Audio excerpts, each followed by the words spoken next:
Hello bachcho, let's read the question. Sodium peroxide, which is a yellow solid when exposed to air, becomes white due to formation of A. H2O2, B. Na2O, C. Na2O and O3, D. NaOH and sodium carbonate. Okay, तो इसके लिए अगर हम की concept देखें तो इसका की कॉन्सेप्ट क्या हो जाएगा? Sodium peroxide.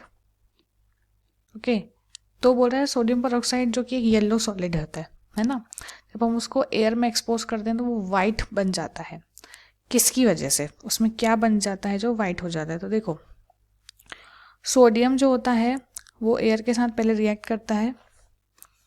सोडियम जो होता है वो एयर के साथ रिएक्ट करके क्या बनाता है?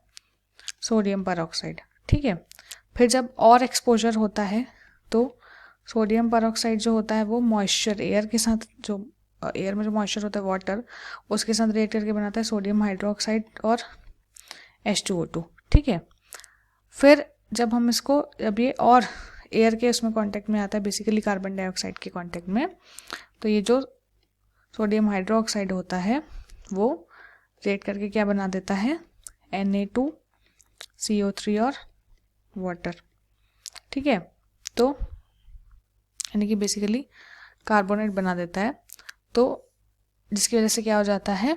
वो वाइट बन जाता है ना.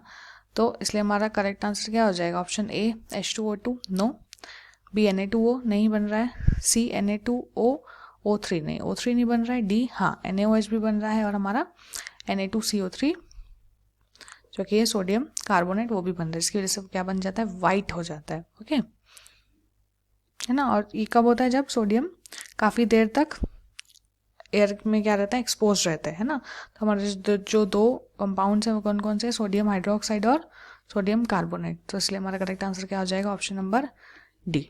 Okay, hope you understood it well. Best of luck.